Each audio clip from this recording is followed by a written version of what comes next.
Councillor വളരെ ഹാപ്പിയാണ് കേട്ടോ. നമ്മൾ നിൽക്കുന്നത് കാരിയർ സ്റ്റേഷൻ റോഡിലാണ്. ഞാനിവിടെ കൗൺസിലറായിട്ട് വരുന്ന സമയത്ത് ഇവിടെ ഇങ്ങനെ റോഡ് ഉണ്ടെന്ന് പോലും അറിയില്ലായിരുന്നു. ഒരു ഇട റോഡാണ്, മുഴുവനും കാട് പിടിച്ച് മുഴുവനും വേസ്റ്റ് ഇട്ട് വെച്ചിരിക്കുന്ന ഒരു സ്ഥലമായിരുന്നു. ഈ ഓട്ടോ ചേട്ടന്മാരിൽ ഒരാൾ പറഞ്ഞു ഇത് റെയിൽവേ സ്റ്റേഷനിലേക്ക് വിവേകാനന്ദ റോഡിലേക്ക് മുട്ടുന്ന റോഡാണ്, ഇതൊന്ന് വൃത്തിയാക്കുവാണെങ്കിൽ നമുക്ക് എളുപ്പമായിരിക്കും, ആൾക്കാർക്ക് നടന്നു പോകാൻ പോലും എളുപ്പമായിരിക്കും, 2 വീലറിന് പോകാമെന്നൊക്കെ. അന്ന് മുതൽ ഇതിൻ്റെ പുറകെ നടന്ന് എൻ്റെ പ്രിയപ്പെട്ടവരെ ഫൈനലി നമുക്ക് സാങ്ഷൻ കിട്ടി. മറ്റന്നാൾ മേയറുടെ സാന്നിധ്യത്തിൽ ഇതിൻ്റെ പണി തുടങ്ങാൻ പോകുന്നതിൻ്റെ ഒരു ആഘോഷം സംഘടിപ്പിച്ചിരിക്കുകയാണ്. BPCL-ലാണ് നമുക്ക് അവിടെ CSR ഫണ്ട് തന്നിരിക്കുന്നത്. ഓൾമോസ്റ്റ് 70 lakhs rupees ചിലവുണ്ട്.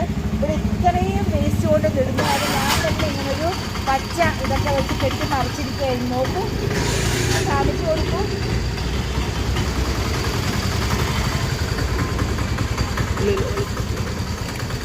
ഇവിടെ മുഴുവൻ. അപ്പം ഇന്ന് ഞാൻ ഹെൽത്ത് ഡിപ്പാർട്ട്മെൻറ്റിൽ പറഞ്ഞിട്ട് ഈ വേസ്റ്റുകൾ കുറച്ച് മാറ്റിയിട്ടതാണ്.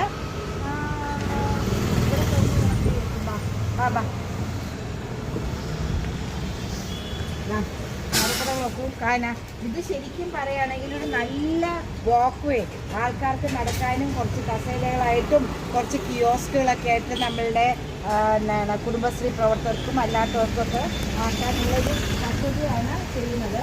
അപ്പോൾ ഇതിൻ്റെ സാധനങ്ങൾ മാറ്റി വെച്ച് മറ്റന്നാളാണ് നമ്മൾ ഇതിൻ്റെ തുടക്കം കുറിക്കാനായിട്ടുള്ള പ്രവർത്തനങ്ങൾ. ഇതിൻ്റെ അതിലേക്കൊക്കെ നോക്കി ഇതൊരു നല്ല ഇതായി കഴിഞ്ഞാൽ ഡിവിഷനിലെ വെള്ളക്കെട്ട് നല്ലോണം കുറയും കേട്ടോ.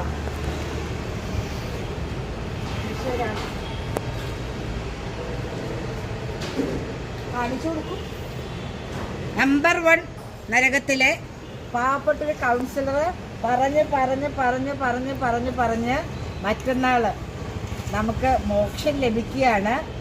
ശരിക്കും പറയുകയാണെങ്കിൽ കൗൺസിലർ ഹാപ്പിയാണ്. ഇങ്ങനെയല്ല നമ്മൾ പ്രതീക്ഷിക്കുന്നതല്ലേ.